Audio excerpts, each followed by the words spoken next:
It's time for a cup of coffee with Will and Chris at Slumberland Furniture. From Slumberland Furniture in Osage Beach, here are your hosts, William Holtz and Chris Schneider. What's going on, Lake of the Ozarks? It's Wild Will. And Uncle Chris. Right here at Slumberland at the lake for another cup of coffee. And this week, I'm going to look back at our buddies Bo and Chase. They launched their movie. Did you get a chance to watch it? I did. That was greatness. I was super impressed. We'll talk a little bit about that and the results. Of course, we'll remind you about our 12 Days of Christmas. We're going to have Mayor Newberry, the mayor of Lake Ozark, and you hear about all the nightly rental hoopla and holler and drama going on. Yeah, we're going to run over the pros and cons of all of that, take a look at that. It's right in the middle of figuring that all out. We'll see where that goes and see what the mayor has to say about it. That will be great. And then we've got a very special hometown hero this week. And of course, Chris and I, we're going to talk about the Chiefs, Missouri Tigers, and that NFL Lake TV Pick'em League, which Marvin, he won this week. So lots to talk about. Marvin won? Yeah, Marvin. Unbelievable. Won this week. So Jeez, we'll be back. But first, this from Slumberland at the Lake. Hey everybody, Daryl Cunningham with Slumberland Furniture at the Lake. We have our inventory reduction sale going on now. You still have time to get it in before Christmas. Save lots of money. We're delivering right up to Christmas Eve.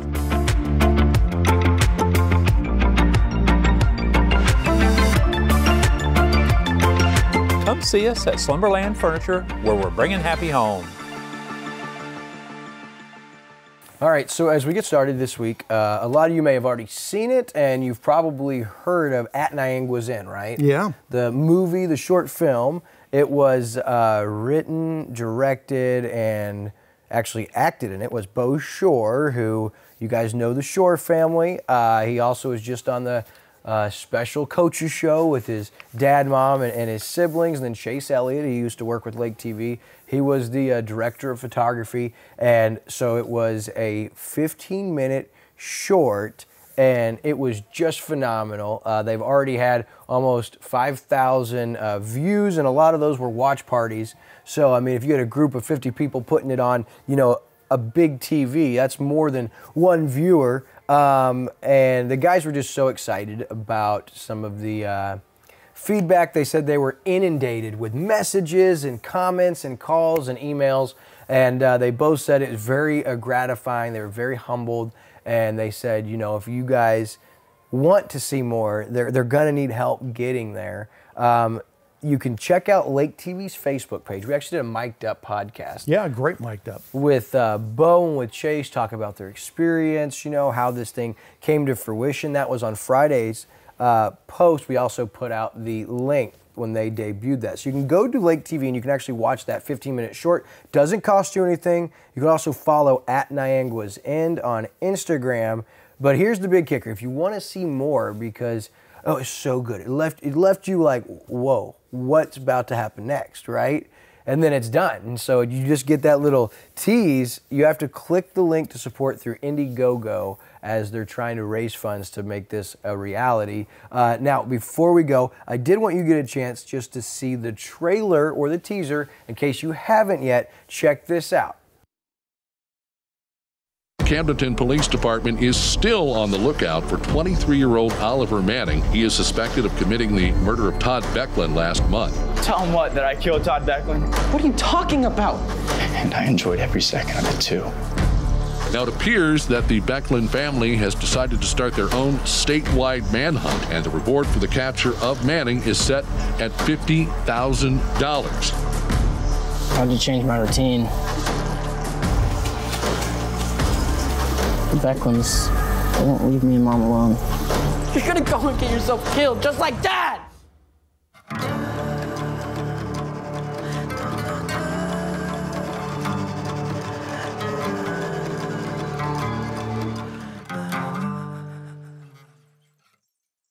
Yeah, so you get a little sneak peek there. Killer, definitely worth going and checking out. Now, I did want to correct myself. Chase Elliott, he's actually the director of the movie, not the director of photography. Correction. But man, what a cool project, and good for those guys, huh? Oh, that's a lot of work, and you can see how talented they are with the quality that was. I mean, that was incredible, and I wouldn't be surprised if some movie mogul doesn't see that and step up and say, I want to get behind that, because that was really good. And there's so many things they're going to be able to do with what they teased us with. I mean, there's so many places they could go from there. So very well done. I got to be honest, they exceeded my expectations. Yeah. I was very, very impressed.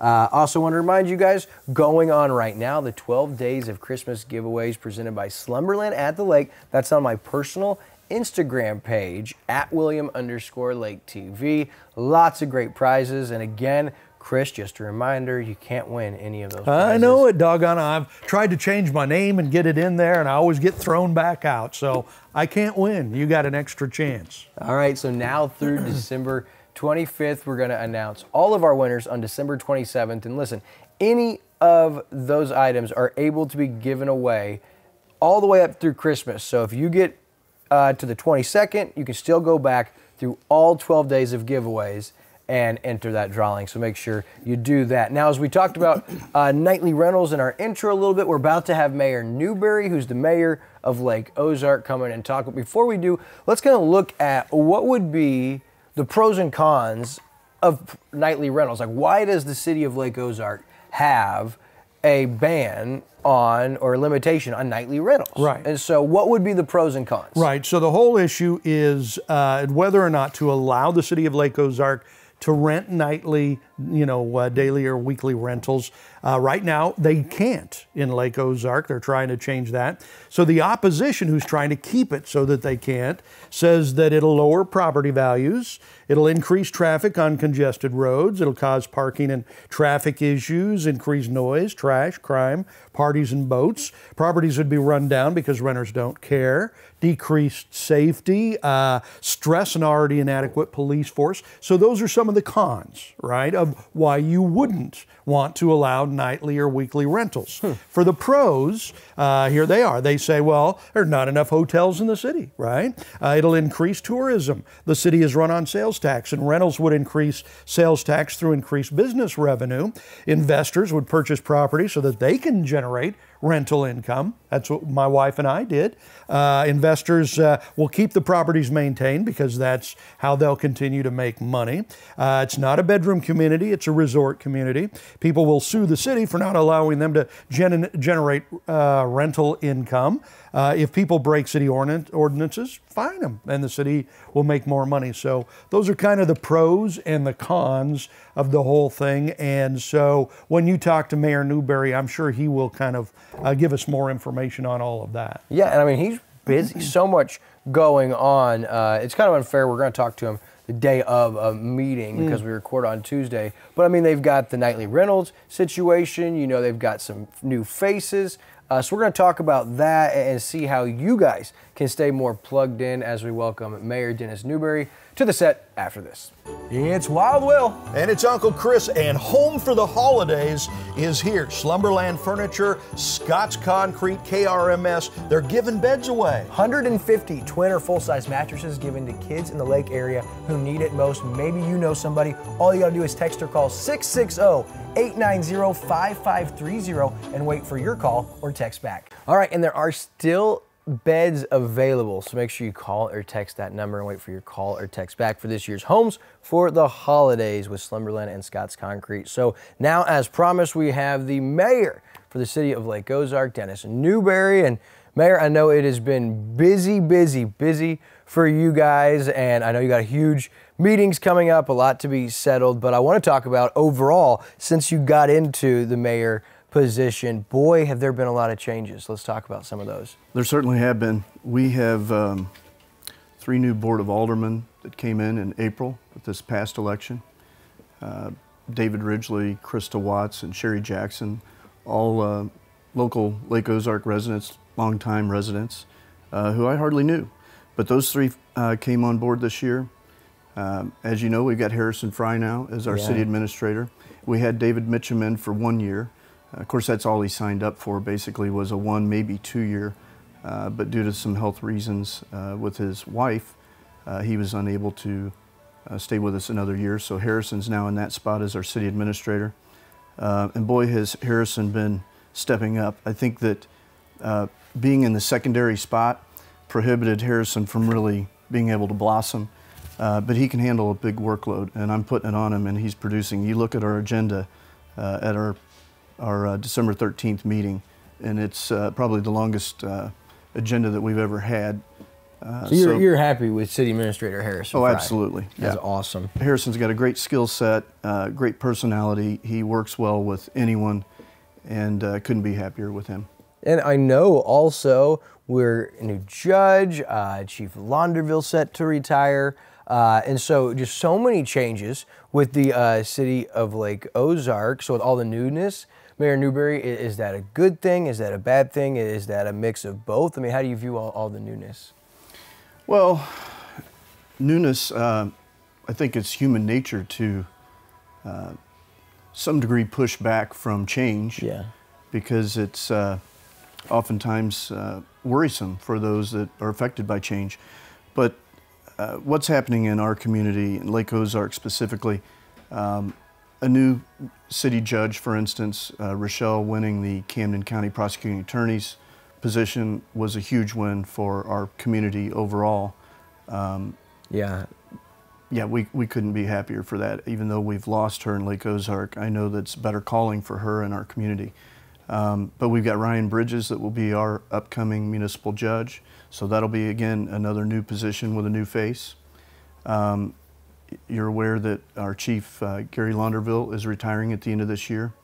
So we have applicants that we have vetted their applications. We're going to be asking those top 3 candidates to come in this Friday, and we will be interviewing those folks and picking a new chief. So down to 3? Yes. Can I ask, did you guys try to stay local within, or did you open up more of a broad search? It was a fairly broad search, yeah. We did similar to what we did with this city administration position. You know, as you know, a year and a half ago, that was a little bit of a challenge to get through that process, but we created a committee. We've created a committee to determine who's going to be our next chief. And that committee is, you know, a lot of our internal staff and a couple of business owners that are weighing in on that. But I'm confident the 3 that we've got, all 3 would be an unbelievable chief, and look forward to being able to get a new chief in and kind of start the slate over, so to speak. There's some baggage that comes with anybody that's been on for a long time, and I'm not suggesting that with Chief Launderville, but I'm just saying the city as a whole. And I think that when you can hit the reset button with a lot of new faces, it's just easier. Yeah. Gotcha. Very good. Okay, so and this is kind of a weird interview, kind of unfair to you, because we have you coming in on a Tuesday when we record our Wednesday through Tuesday show, but your meeting is coming up tonight, and so we won't know, talking in this interview, what exactly happened, but you can plug into your mayor Facebook page and the city's Facebook page, I would imagine, for updates from tonight. But before we can even tell you that, I mean, all the buzz is about nightly rentals around Lake Ozark. And so we've seen that, and there's been meetings, and planning and zoning's got involved. So can you catch us up on what it currently looks like in Lake Ozark for nightly rentals and what it may look like for nightly rentals? Sure. Approximately 8-9 years ago, the city adopted an ordinance that restricts nightly rentals in R1 and R2 zoned districts within Lake Ozark. And that ordinance, I think falsely, misinformation that's out there, has been justified that we really had a problem in Lake Ozark with nightly rentals, 8-10 years ago. I don't believe we did. I was here, I was a business owner. I don't recall any issues with nightly rentals in Lake Ozark. In fact, we're the only community in the entire lake region that has this restriction. Osage Beach doesn't, Camdenton doesn't, none of our sister cities have it.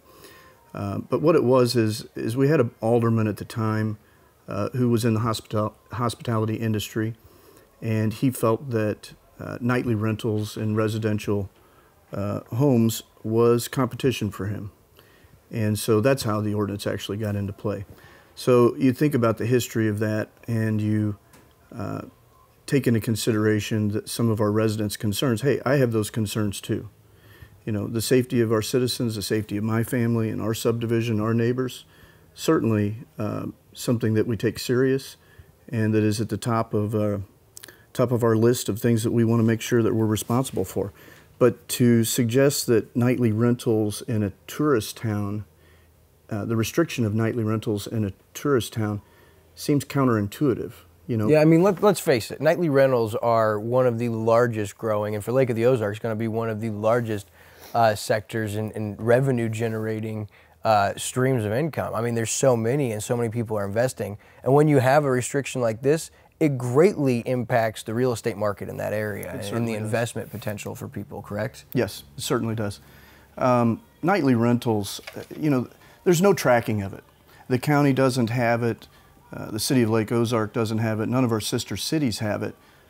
So it's hard to put a finite number to it and say, well, this is the impact. This is the financial plus or even the negatives, because we don't track how many complaints we have on a nightly rental.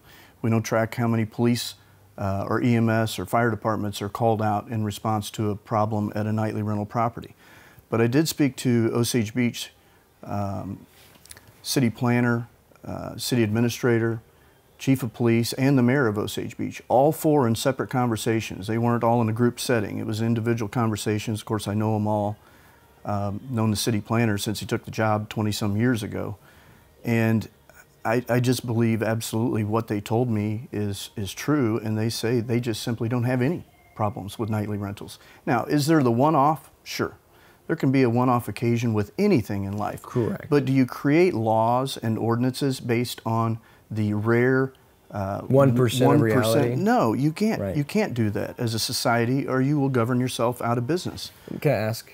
So with currently now, there's a restriction on nightly rentals in Lake Ozark. So what happens is people want to stay close to the strip, but they can't. So they're forced to go stay in another city or town close to Lake Ozark, meaning those cities are getting the tax dollars for that nightly rental, correct?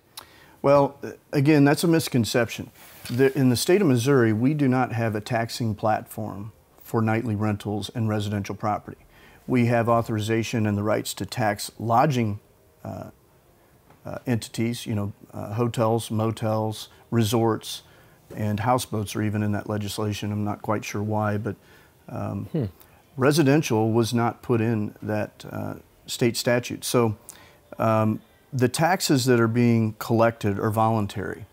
We got a response back from the Department of Revenue recently that said that those were voluntary payments and they are being forwarded to us. But because of state statute, I can't even share with our citizens or the population of the community at large what those numbers are. I'm not even aware of what they are. Is Missouri alone in that statute, or is that common? I mean, that seems very odd that nightly rentals you wouldn't be able to generate any sales tax or revenue on. It does.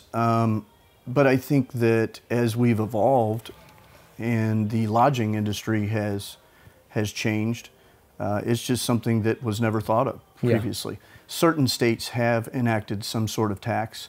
I think that's something that Missouri should consider, especially for markets like Lake of the Ozarks, not just Lake Ozark, and even Branson and other markets in Missouri, because we are a big tourist state. And it's a big challenge for me and our staff. I've asked our administrator many times, find me some money. Yeah. Let's look at what we can cut. But when you have millions of visitors that visit, Lake Ozark and our sister communities on an annual basis, and they use our streets and our sewer and water systems, but they don't foot the bill for those. Right. They're paying for the products and services that they're enjoying while they're here, and their sales tax, of course, that goes along with that. And that sales tax is certainly a big number.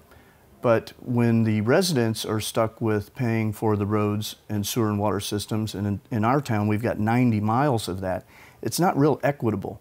So potentially short-term rentals could be a possibility if we could hold hands with our adjoining sister cities and go to our state legislators to create some of that extra maybe funding. We could, yes. Now, Mayor, I gotta we're gonna have to wrap up just because we're short for time. This is what happens when you're so busy after being elected. That this is our first interview since you've been elected, and so we need to do this more often. You got 5 things on my list here, and we've only talked about one subject. 11 minutes in, and you had 8 minutes for the interview. This is how well we can talk when we get together. We need to do this again. Last thing before I let you go. I saw that it was illegal to throw candy during parades in Lake Ozark. Is that potentially going to be changing soon?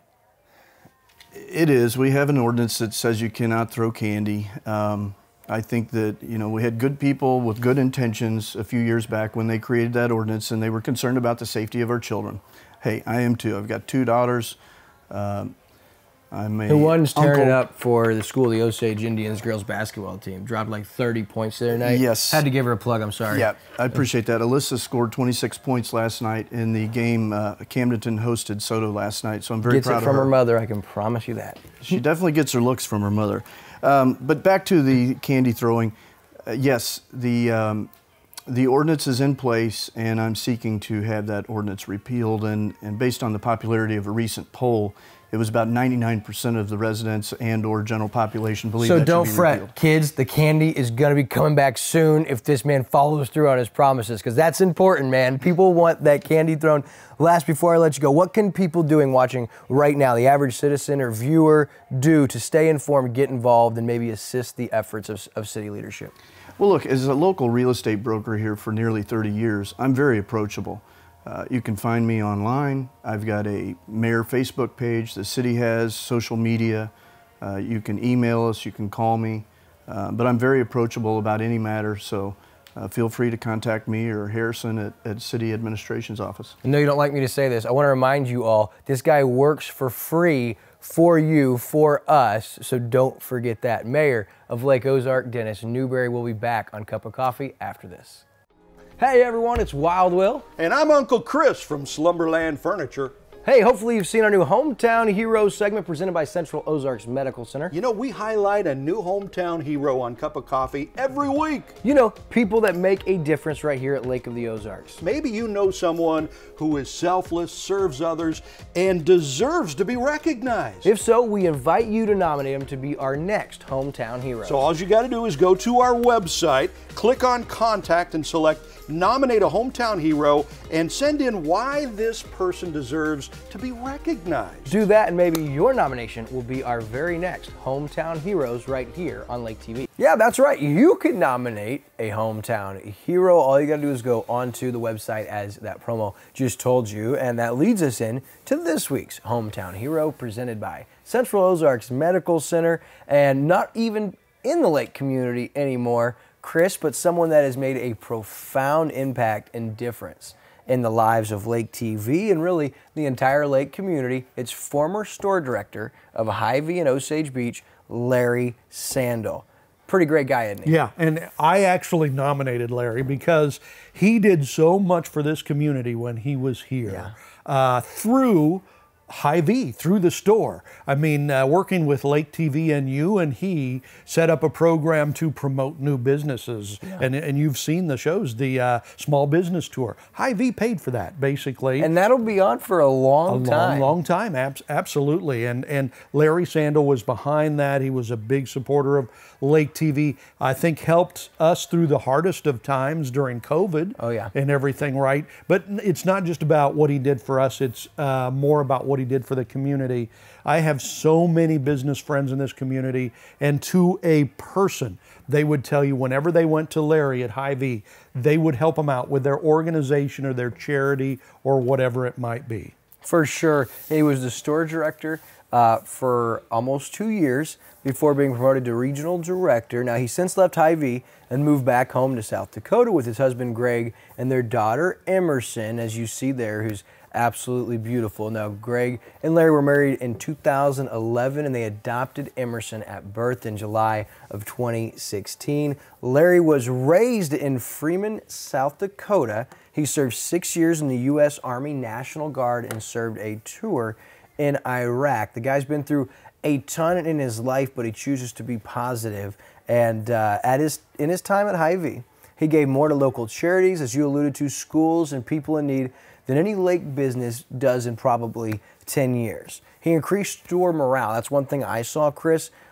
in numbers, which led to his promotion.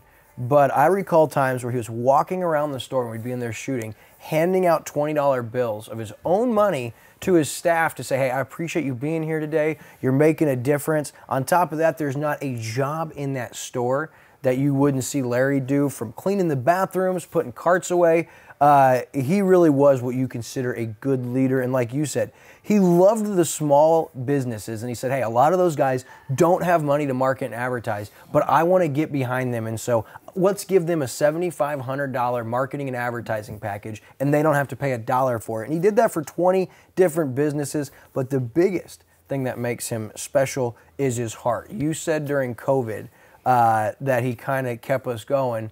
Well, that's more true than people realize. We don't share this a lot, but yeah, during COVID, Lake TV went through a very tough time. People weren't marketing and advertising. They couldn't afford to market and advertise, and we kept trying to go. And I remember Hy-Vee and Larry, they had bought a big package, but they paid up front beginning of the year for everything. So as we got into the spring and the summer and Aquapalooza and Lake Race and certain parades and events that they were the title sponsor on weren't happening, I was ready and prepared. What are we going to do to make up for this? Got a call about, and we had talked on and off. We were still doing stuff with him, but I got a call and I was like, this is the time he's going to tell me what we need to make up for. And he literally said, no, you've done extra. I don't want to put stress on you or your team. Actually, I called to see if you guys are doing okay. Do I need to put any of your staff to work? Do you guys need some hours? Do you need to take advantage of the discount we can offer if you work? He goes, whatever you need, we will help you get through this. And he meant that. And if it wasn't for Larry Sandel and Hy-Vee, I'm not so sure that Lake TV is still here today. He's become one of my very, very best friends. And not only was Hy-Vee better because of Larry Sandel's time at the lake, but the Lake of the Ozarks as a whole is actually better because of all he did, all he gave, and the way he treated people. We're so lucky to have had that working relationship. And dang it, do we here at Lake of the Ozarks and Lake TV miss Larry, Greg, and Emerson, but your impact is still being felt, and so we thank you from the bottom of our heart. Larry Sandel, you are this week's Central Ozarks Medical Center's hometown hero, and no one more deserving than that guy. All right, so as we move forward, sports got a little scary on Sunday for the Chiefs. Did you get a little nervous? I did. You know, the Chiefs jumped out to like a 27-0 lead, and then they almost blew it, right? Typical Chiefs. They always seem to play at the level of the competition, even if it's the lowly Denver Broncos. So they won the game. I guess that's all you can ask of them. But, you know, I really don't think this Chiefs team is a championship team, just because they do things like that. You know, really good teams are doing kind of what the Eagles are doing right now. They go in, they take care of business, they blow you out. It's not even a game. The Chiefs just kind of play with you, toy with you, and I think at some point that's going to catch up with them. So I'm trying to take my eggs out of their basket, knowing that they're not going to win the Super Bowl. I just don't think they have what it takes this year. Well, I didn't want to say it because I don't want the hate from Chiefs Nation out there, but you saying that is music to my ears, because you look at the number one team in the AFC, it's the Bills, and if they beat the Dolphins on Saturday, that game and then that game at Cincinnati, talking about the Bills, that's about all it's going to take. So you see the AFC standings, that is going to be a battle to the end, but it does look like the Chiefs are going to have that AFC West handled pretty easily. Oh, yeah, no doubt about it. And the Chiefs, despite all their struggles, are still tied with the Bills for the best record in the league. Since the Bills beat the Chiefs, they have the tiebreaker. So, I mean, they're really an enigma, this Chiefs team is. They can beat anybody on any given day, and they can lose to anybody on any given day. It's hard to figure out. It is, and another team that looks like they could lose to anybody at any time is the Mizzou basketball team after starting 9-0. I mean, of course, when you build your non-conference schedule full of JV high school girls basketball teams, by the time you play a team like the 6th-ranked Kansas Jayhawks on your home court, it's not even a contest. Missouri didn't defend. We were forcing shots. We were selfish. There was no discipline. This is the worst showing I've seen from Dennis Gates. Of course, tough to beat a Bill Self-led team, but I was not happy. And if you look at Mizzou, it doesn't get any easier. UCF, Illinois, and then Kentucky, all really good teams that Missouri's going to have a hard time beating. KU, real deal. They could repeat because that team is so good, and they're just now figuring things out. You know,